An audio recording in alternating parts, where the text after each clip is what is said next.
So this is what we got in exchange for the ESP LTD.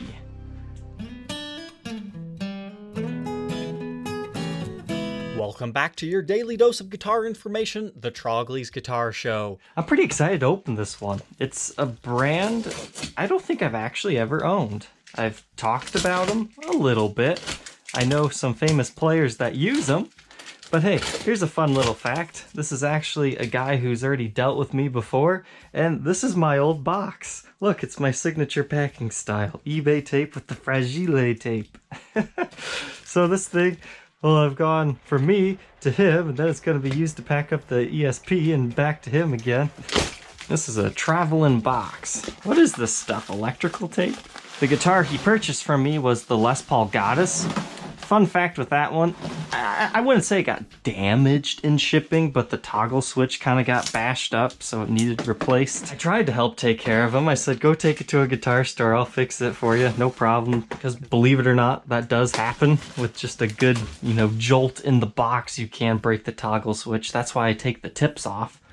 So let's see what's in here. Ooh.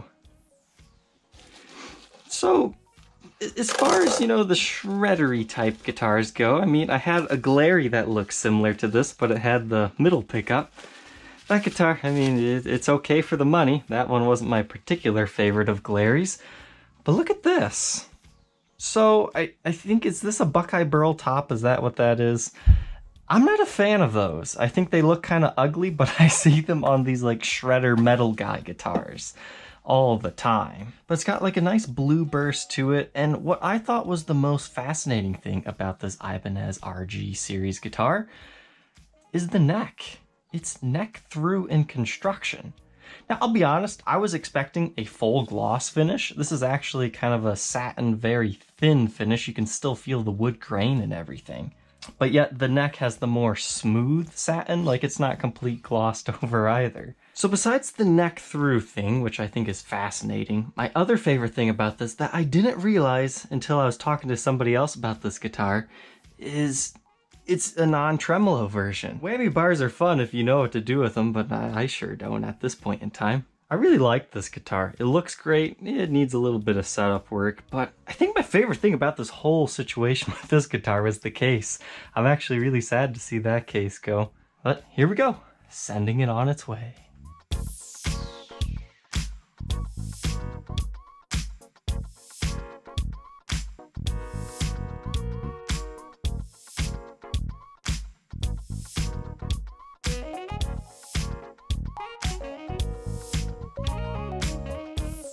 This is an Ibanez RGRT621DPB. Isn't that quite a title? In Blue Lagoon Burst Flat, meaning it has a satin finish on it.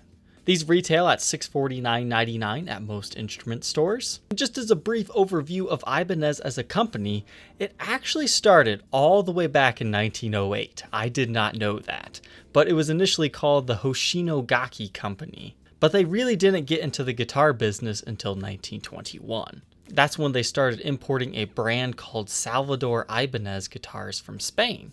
Flash forward another 6 years, in 1935, Hoshino began building their own Spanish acoustic guitars under the Ibanez Salvador name. And as time went on, they just dropped the Salvador part and left it as Ibanez. They first stepped into electric guitars in 1958, but most of their very early designs were unknown to the Western world until about the 1960s.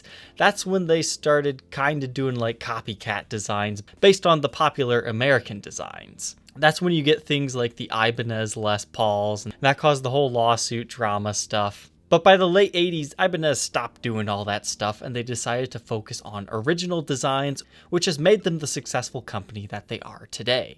When I think Ibanez, I think of Steve Vai, and I think of Paul Gilbert.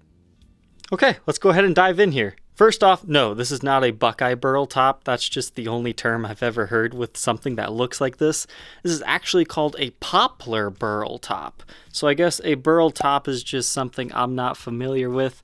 I don't quite see the appeal, but maybe somebody can enlighten me as to why people like this. Maybe it's a historical thing that I don't understand. But what I found really cool is you have USA pickups in here. It's kind of tough to see, but right down there in the corner it says DiMarzio. I like how that's not in your face. You don't see that unless you're really looking for it. So here's what the backside of those look like, but it is the Air Norton DiMarzio in the neck, and you have the tone zone in the bridge. Now, I'm not quite sure what's going on in these pickup cavities. This is the first time I've seen this, first time I've torn apart an Ibanez.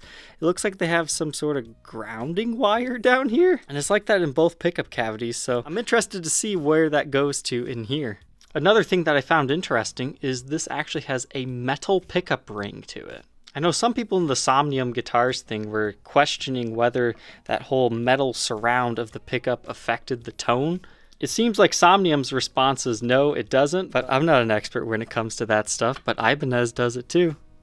Something else interesting I saw when I took this bridge off, they must use some sort of fading technique in order to make this burst and then the kind of natural color here, because underneath the bridge, you can still see a faint blue color.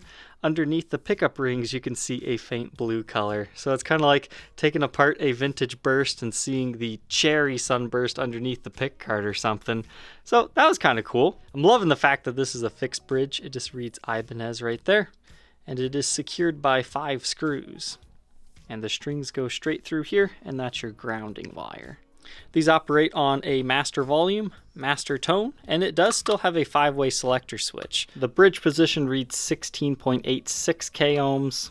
Next one is 4 ohms, 7.3, 3.16, and then the neck is 12.5. So that's telling me that we're going to have our traditional neck pickup, our traditional middle pickup, our traditional bridge pickup, and then this will probably be some sort of a split on the bridge or on the neck, but we'll have to find out. Moving on to the fretboard, we have 24 jumbo frets with what they consider a shark tooth inlay. As far as the fretboard on this guitar, it's the exact same as what we saw on the LTD before this one. It's called Jatoba. I had a fan of the show, his name's Luis, we talk sometimes. He lives in Brazil, so he could sometimes correct my pronunciations on things and fill me in. Apparently, this is such a dense wood, if you throw it in water, it will sink. So, if somebody's trying to sell you a Jatoba boat, yeah, maybe not. So it's a wood I've never encountered before until these two guitars. But here is a feature that I've never seen on a guitar that will make me never ever look at truss rod covers the same again. Watch this. You don't even have to unscrew it. That's awesome. I bet they have a patent on that so nobody else can do it. That's convenience right there.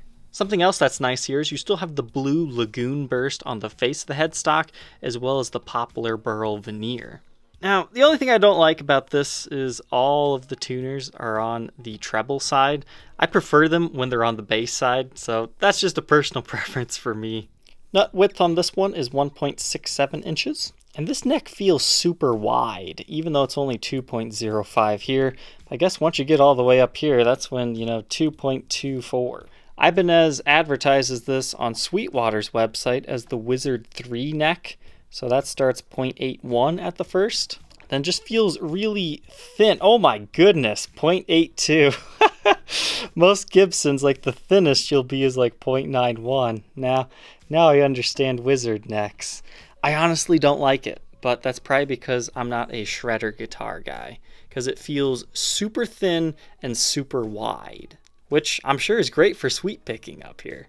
And these utilize a 25.5-inch scale length. Moving on to the back here, the specs say this is a mahogany body. I find that kind of funny because it's also kind of a maple walnut maple body here as well, since the neck extends into the body, and this is what is called neck through construction. Some people get confused by all the different neck types out there. The 3 most traditional ways to do it are neck through, like this, where the neck just extends into the body and becomes the body. Then there's set neck, like the Gibson style, where they glue the neck into the body. And then there's the other traditional style called bolt-on, where they screw the neck into the body. Both have their ups and downs. Pretty much what everybody says about a neck through guitar is better sustain. But inside the control cavity here, you can see the back side of the control plate has the shielding on it, and this has the shield. Like we have 2 500K pots in here. They say B500K, and just your standard toggle switch here. I'm not really sure what those grounding tabs are for in the pickup cavities. Maybe somebody can chime in the comments section. But yes, a beautifully sculpted neck through design here, super comfortable to play in the higher up frets, which is important for a shreddery guitar like this. There in the walnut strips, you can also kind of see the pores of the wood. You can kind of feel them if you rub your finger along them, but it's not something you're going to feel while you're playing necessarily.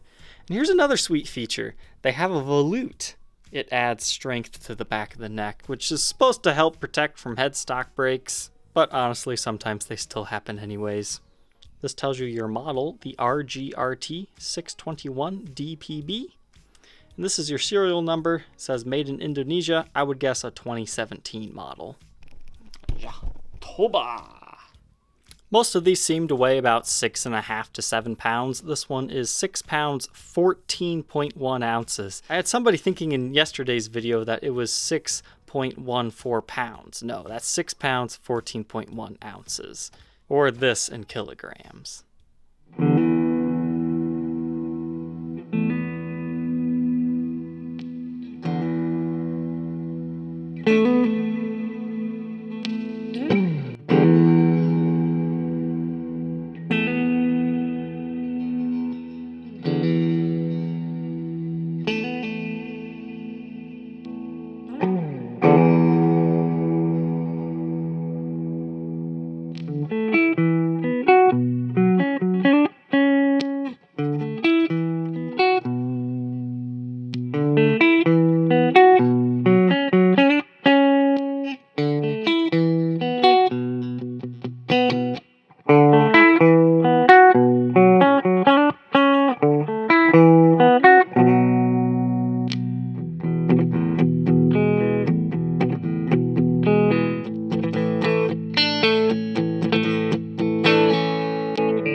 now that we know all about this instrument and how it sounds, what are my final thoughts on it?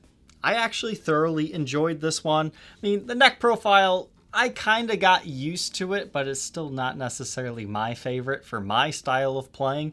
But I can see how this would be a shredder's dream that just wants to shred and go all the way up because, you know, it's so comfortable to play. They've got this carved out heel right here. I mean, you really can get to every note comfortably. There are no clunky heels in your way. It just kind of hugs the palm of your hand back here. So great upper fret access. It stayed in tune really well, even just having brand new strings on it. The pickups, I thought they sounded good, and I like that they utilized the coil split on each of them with this 5-way toggle switch. And another little feature that I love here is this. You know, on a Stratocaster, sometimes you can see that bend in the photos, and it's like, yeah, that looks a little bit goofy.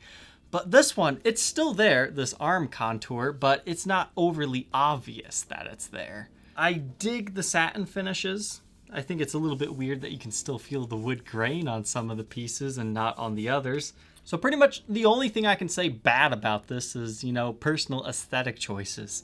I hate that the tuners are so close together. I constantly find myself going dink, dink, dink against all the other ones. I think that's mainly just because of the style of buttons they're using. And again, I'm not a huge fan of the burl top, and the more I look at it, that's actually just a very thin veneer, so can you really call it a top? I don't know. But if you're interested in trading me something for this instrument, you can email me at tradetrogly@gmail.com. As of right now in our Trade Tuesday series, we have the Electra MPC up for trade yet, and we have this Ibanez guitar. So if you're interested in either of those, feel free to send me a message. So that's the end of this video. I'll go over the condition real quick though if you are interested in it. I mean, it's in pretty good shape. It's a satin finish as we were talking about, so most of the scratches are hidden pretty well. But there are quite a few like light nicks and dings along the edges. I would say this is probably the worst thing on the whole guitar. It's right there, and then you got a few along the back edge.